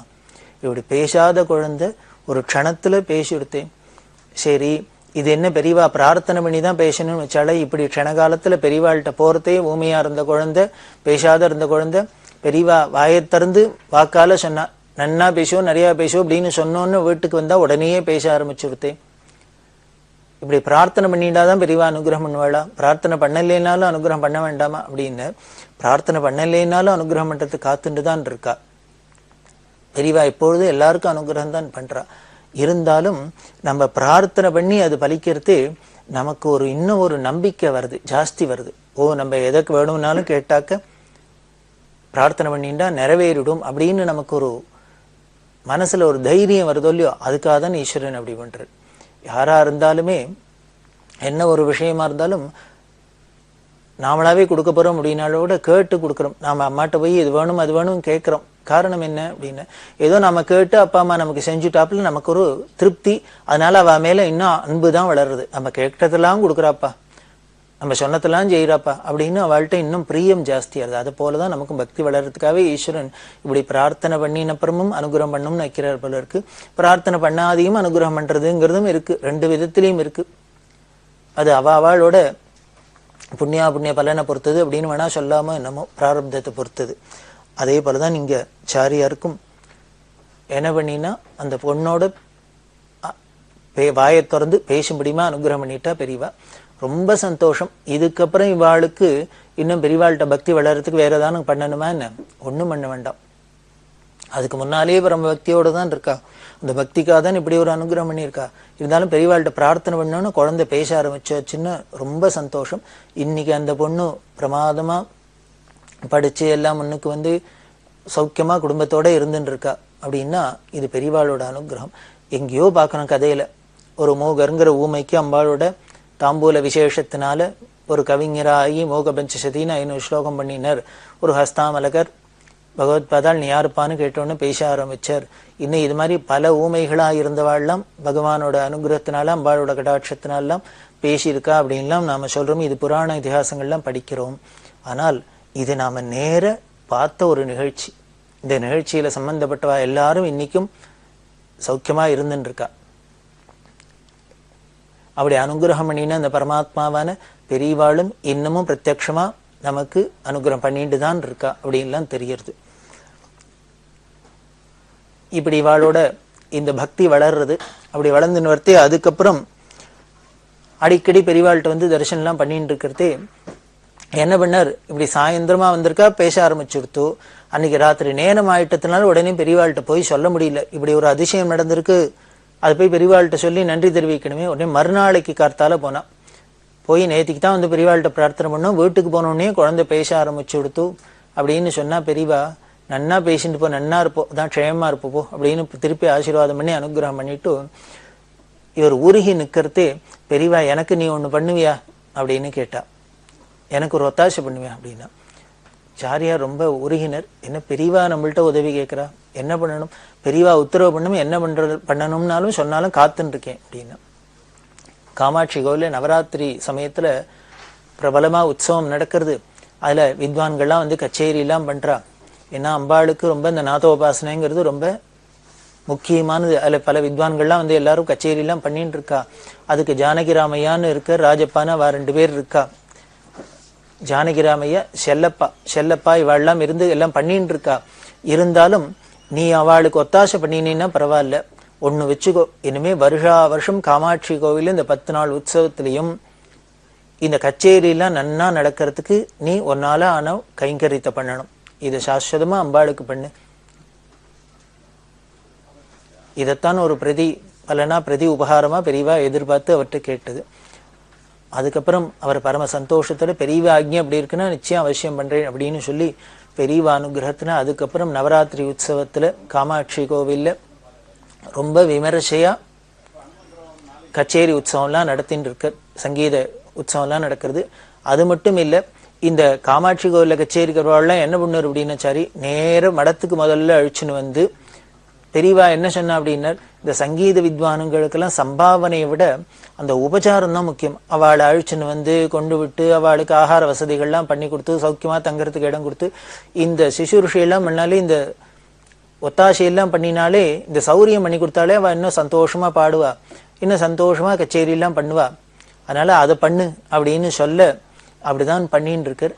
இவர் சாரி என்ன பண்ணுவோம்னா, காமாட்சி கோவில்ல மட்டும் இல்ல, இவர் தான் பிரத்யக்ஷ காமாட்சி பெரியவாளாச்சு. அதனால எந்த வித்வான்களை தினம் அழிச்சுன்னு வந்தாலும் நேர மடத்துக்கு பெரியவா இருக்கிற இடத்துல பெரியவாளுக்கு ஒரு கச்சேரியை பண்ணி அர்ப்பணம் பண்ணிவிட்டு அதுக்கப்புறம் போய் காமாட்சி கோவில்ல கச்சேரி பண்றது அப்படின்னு ஒரு சம்பிரதாயத்தை வச்சிருக்கார். அதை போலதான் பெரியவா ஸ்தூலமா இருக்கிறதையும் பண்ணிட்டு இருக்கார், இன்னைக்கும் பண்ணிட்டு இருக்கார், என்னைக்கும் பண்ணுவார்.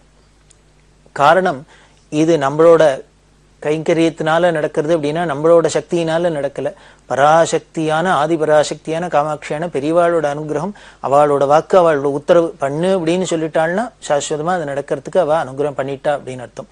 அப்படிதான் பெரியவா அனுகிரகத்துல இவர் சங்கீத அஞ்சலியா பெரியவாளுக்கு எப்பொழுதும் பண்றாப்புல, அம்பாளுக்கு பண்றாப்புல ஒரு கைங்கரியத்தை பண்ணிட்டு இருக்கு.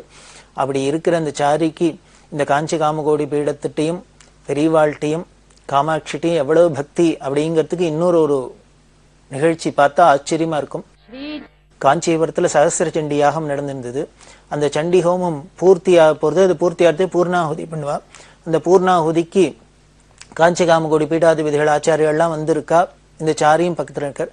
அப்படி இருக்கிறதே பூர்ணாகுதி சமயத்துல பாலபெரிவா பக்கத்துல இந்த சாரி நின்றுட்டு இருக்கார். இப்போ பாலபெரிவா என்ன பண்ணா, சாரிட்ட சொன்னா, சாரி சண்டி ஹோமம் பூர்த்தியாக போறது, பூர்ணாகுதியாக போறது.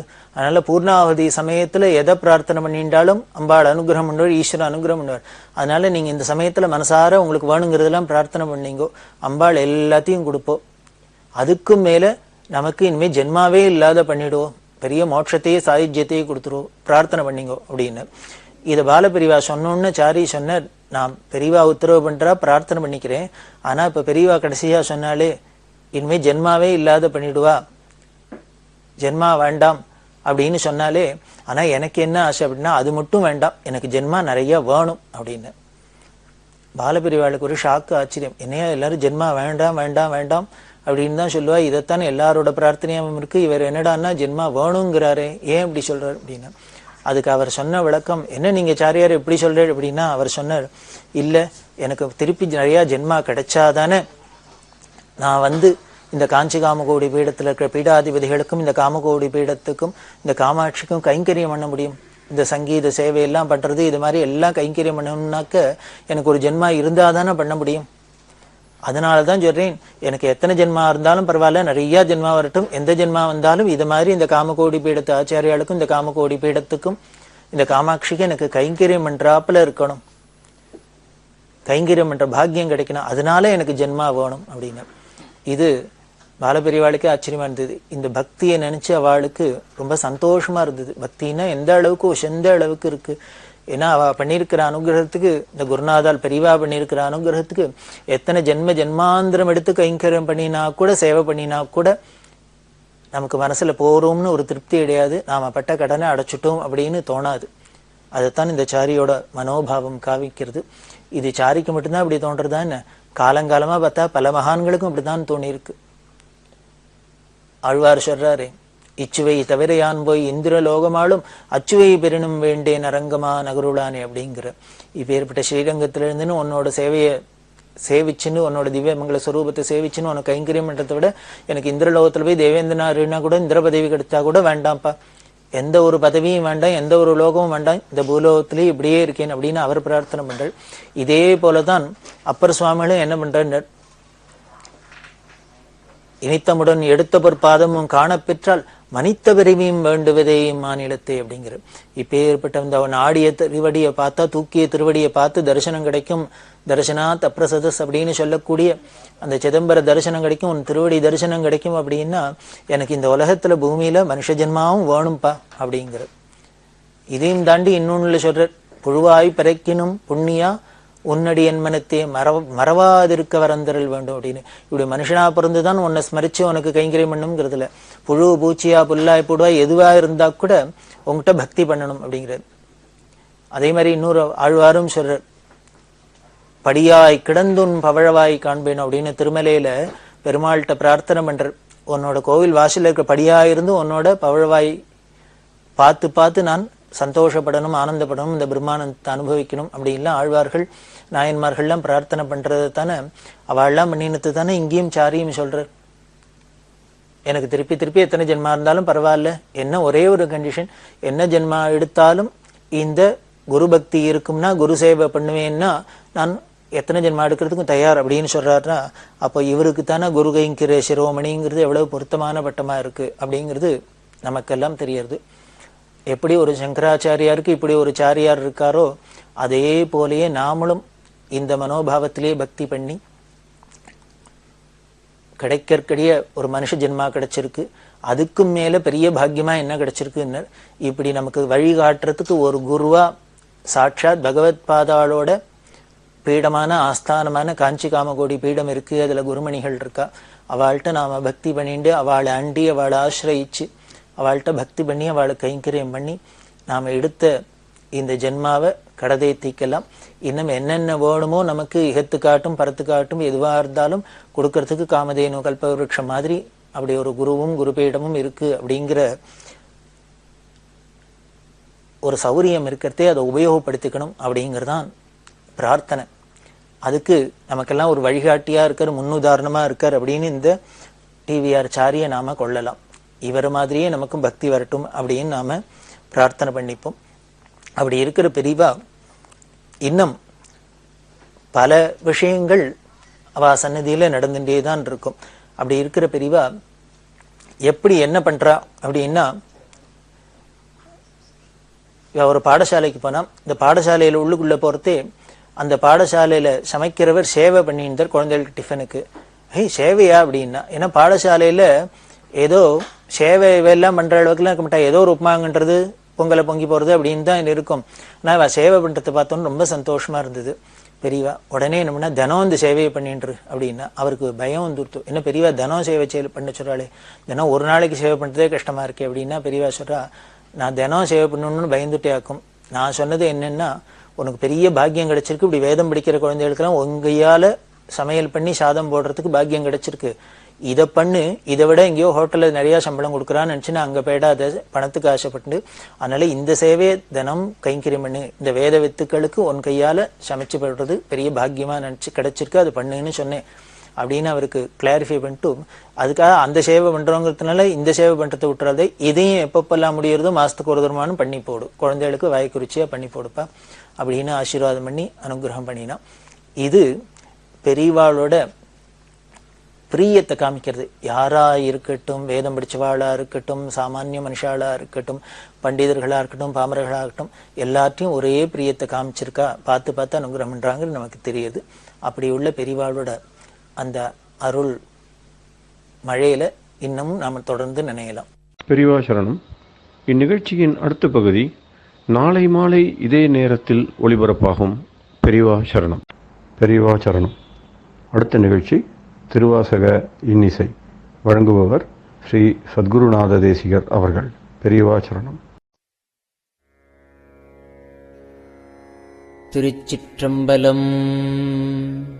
திருத்தோள் நோக்கம். பூத்து ஆறும் பொய்கை புனல் இதுவே எனக் கருதி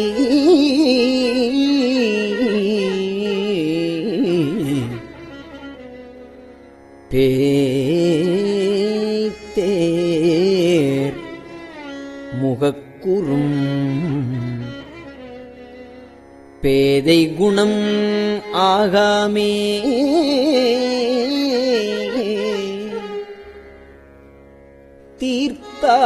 தீர்த்தாய் திகழ் தில்லை அம்பலத்தே திருநடஞ்சை கூத்தா உன் சேவடி கூடும் வண்ணம் தோள் நோக்கம்.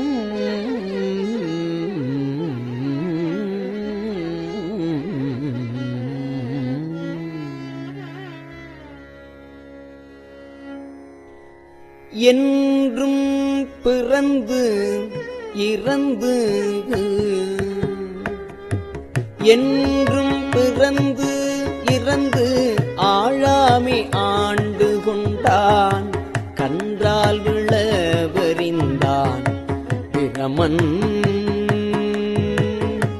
என்றும் பிறந்து இறந்து ஆழாமை ஆண்டு கொண்டான் கன்றால் விளவு எறிந்தான் பிரமன் காண்பறிய கன்றால் விளவறிந்தான் பிரமன் காண்பறிய குன்றாத சீத்தில்லை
பொருள் பற்றிச் செய்கின்ற பூசனைகள் போல் விளங்க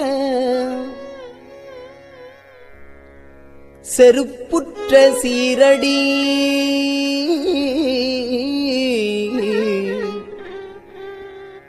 வாய் கலசம் ஊன் அமுதம் விருப்புற்று வேடனார் சேடறிய மெய் குளிர்ந்து அங்கு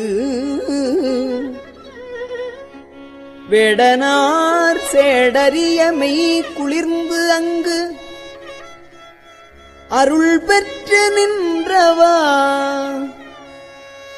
தோள் நோக்கம் ஆடாமோ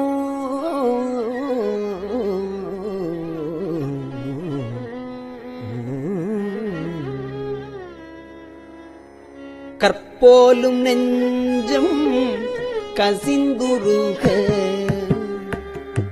கற்போலும் நெஞ்சம் கசிந்துருக கருணையினால் நிற்பானை போல என் நெஞ்சினுள்ளே புகுந்தருளி கற்போலும் நெஞ்சம் கசிந்துருக கருணையினால் நிற்பானை போல என் நெஞ்சினுள்ளே புகுந்தருளி நற்பார்படுத்தன்னை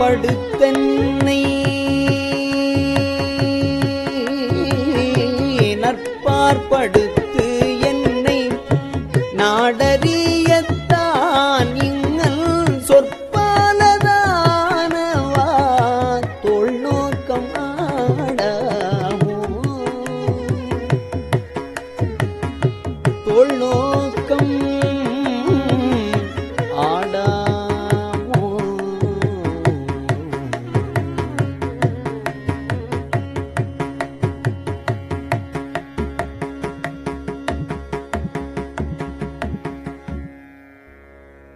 நிலம்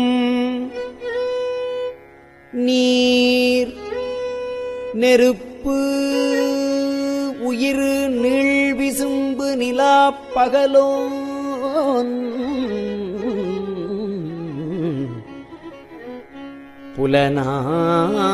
புலனாயமைந்தனோடு எண்வகையாய் புணர்ந்து நின்றான் உலகு 7 எனத் திசை 10 எனத்தான் ஒருவனுமே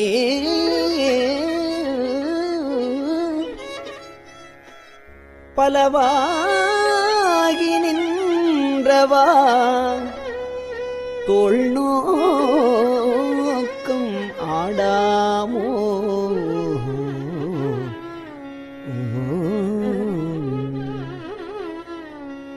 புத்தன் முதலாய புல்லறிவிற்பல் சமயம்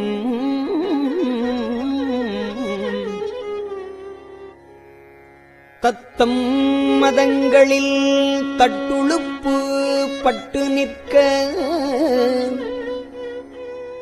சித்தம் சிவமாக்கி செய்தனவே தவமாக்கும் அத்தன் கருணையினால் தோள் நோக்கம் ஆடாமோ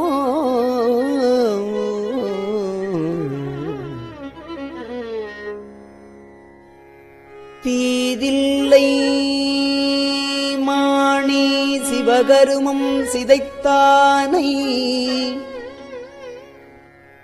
சாதியும் வேதியன் தாதை தனை தாழிரண்டும்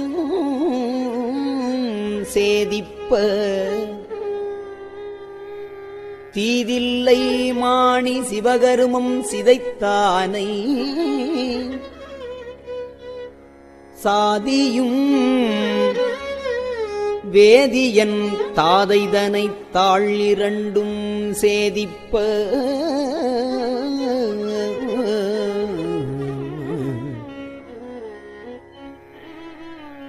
ஈசன் திருவருளால் தேவர் தொழ பாதகமே சோறு பற்றினவா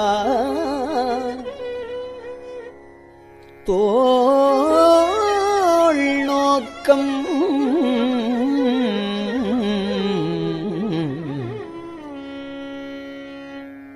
தோள் நோக்கம்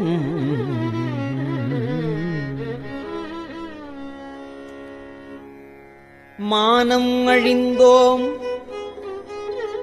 மதிமறந்தோம் மங்கை நல்லீர் வானம் தொழும் தென்னன் வார்கழலே நினைந்து அடியோம் நினைந்து அடியோம் ஆனந்த கூத்தன் அருள் பெறில் நாம் அவ்வனமே ஆனந்தமாகி நின்று ஆடாமோ தொல்நோக்கம்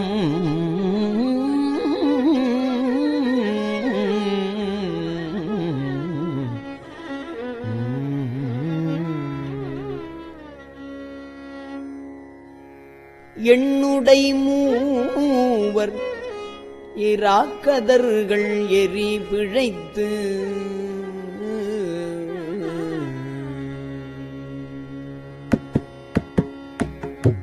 எண்ணுடை மூவர் இராக்கதர்கள் எரி பிழைத்து கண்ணுதல் எந்தை கடைத்தலை முன் நின்றதற்பின் எண்ணுடை மூவர் இராக்கதர்கள் எரி பிழைத்து கண்ணுதல் எந்தை கடைத்தலை முன் நின்றதற்பின் கண்ணுதல் எந்தை கடைத்தலை முன் நின்றதற்பின் எண்ணிலே இந்திரர் எண்ணிலே இந்திரர் எத்தனையோ பிரம்மர்களும் மண்மிசை மால் பலர் மாண்டனர் காண் தோள் நோக்கம் எண்ணிலே இந்திரர் எத்தனையோ பிரம்மர்களும் மண்மிசை மால் பலர் மாண்டனர் காண் தோள் நோக்கம் மண்மிசை மால்பலர் மாண்டனர் காண் தோள் நோக்கம்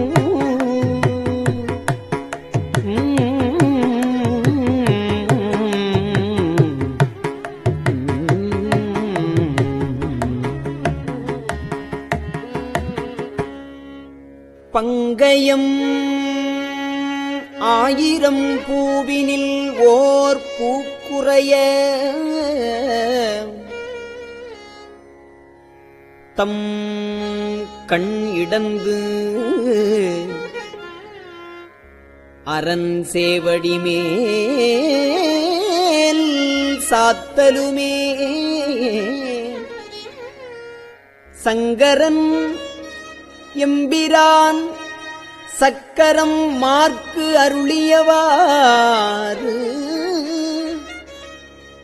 எங்கும் பரவினாம் தோள் நோக்கம் ஆடாமோ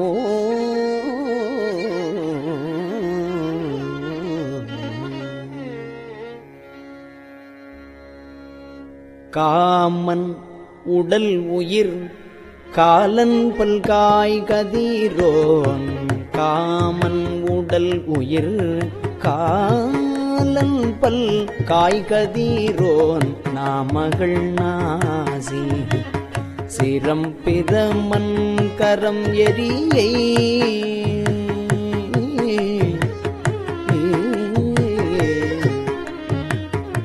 காமன் உடல் உயிர்காலன் பல் காய்கதிரோன் நாமகள் நாசி சிரம் பிரமன் கரம் எரியை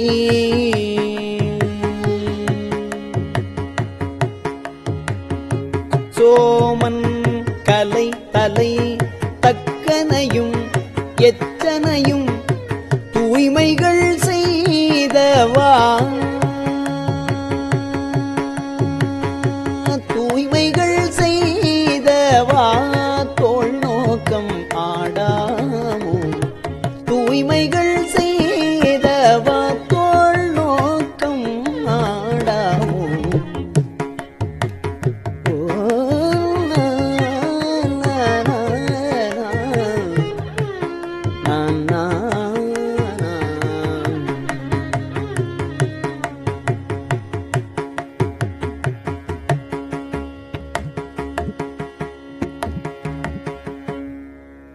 பிரமன் அரி என்று இருவரும்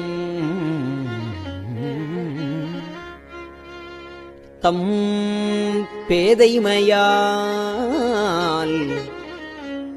பரமம் யாம் பரமம் என்று அவர்கள் பதைப்பு ஒடுங்க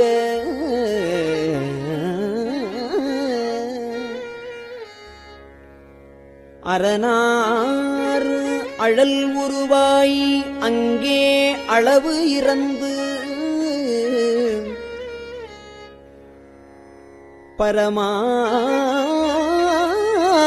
பரமாகி நின்றவா தோள் நோக்கம் ஆடாமோ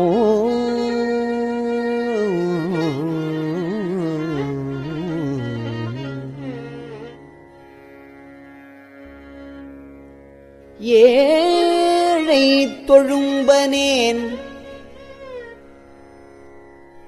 எத்தனையோ காலமெல்லாம் பாழுக்கு இறைத்தேன் பரம்பரனை பணியாதே எத்தனையோ காலமெல்லாம் பாழுக்கு இறைத்தேன் பரம்பரனை பணியாதே ஊழி முதல் சிந்தாத நன்மணி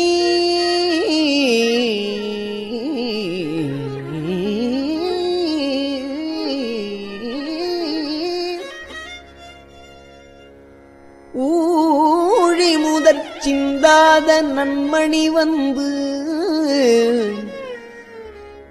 என் பிறவித்தாழை பறித்தவா தோள் நோக்கம் ஆடாமோ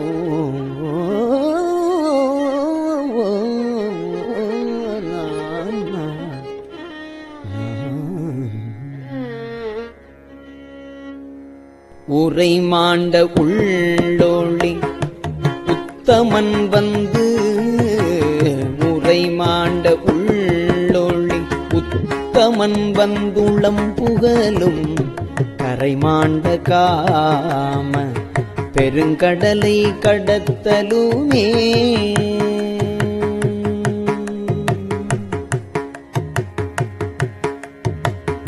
இறை மாண்ட இந்திரிய பறவை இறை மாண்ட இந்திரிய பறவை இரிந்தோட துறை மாண்டவா பாடி தோள் நோக்கமாடாமோ துறை மாண்டவா பாடி தோள் நோக்கம் ஆடாமோ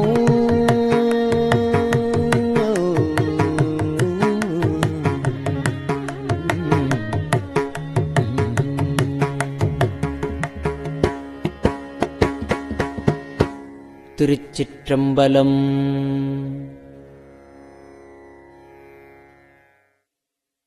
பெரியவா சரணம். இந்நிகழ்ச்சியின் அடுத்த பகுதி நாளை மாலை இதே நேரத்தில் ஒளிபரப்பாகும். பெரியவா சரணம். பெரியவா சரணம். பெரியவா வானொலியின் இன்றைய நிகழ்ச்சிகளின் நிறைவாக திருப்பொன்னூசல் வழங்குபவர் சத்குருநாத தேசிகர் அவர்கள். பெரியவா சரணம். திருச்சிற்றம்பலம். திருப்பொன்னூசல். தெங்குலவு சோலை திரு உத்தர கோசமங்கை தெங்குலவு சோலை திரு உத்தர கோசமங்கை தங்குலவு சோதி தனியுருவம் வந்தருளி எங்கள் பிறப்பறுத்திட்டு எம் தரமும் ஆட்கொள்வான் பங்குலவு கோதையும் தானும் பணி கொண்ட கொங்குலவு கொன்றை சடையான் குணம் பரவி பொங்குலவு பூன்முலையே பொன்னூசலாடாமோ பொங்குலவு கொன்றை சடையான் குணம் பரவி பொங்குலவு பூன்முலையே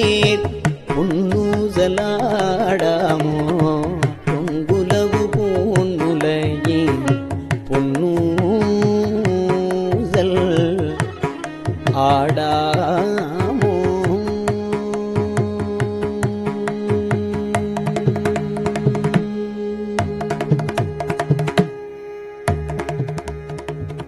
திருச்சிற்றம்பலம்.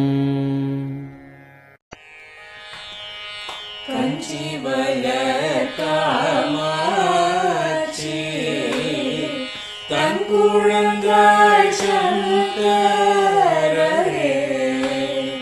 கஞ்சி வளர் காமாட்சி தன் குழந்தாய் சங்கரரே குரு சந்திரசேகரரே உறங்கிடுவீர்களே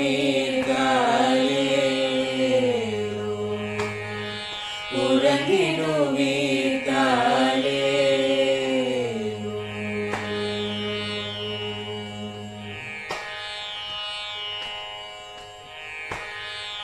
ஆதிகுரு சங்கரராய்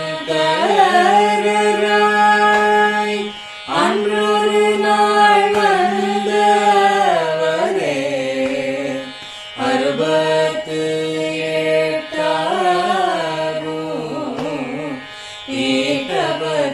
ஏகபதிகாலே ஏழுலகும் பூப்பவரே காப்பவரே கடப்பவரே எல்லோர்க்கும் அருள்பவரே உறங்கிடுவீர்களே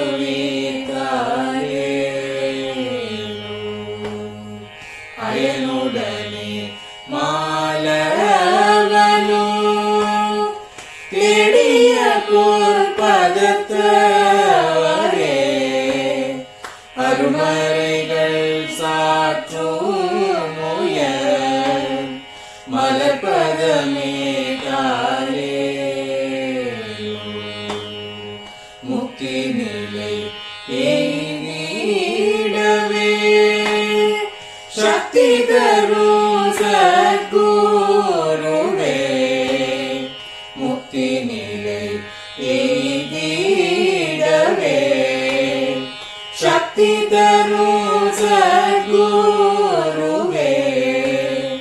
நித்தமெங்கள் நாவீசையில் நித்திரை கொள்தாளே நித்தமெங்கள் நாவீசையில் நித்திரை கொள்தாளே நித்தமெங்கள் நாவீசையில் நித்திரை கொள்தாளே.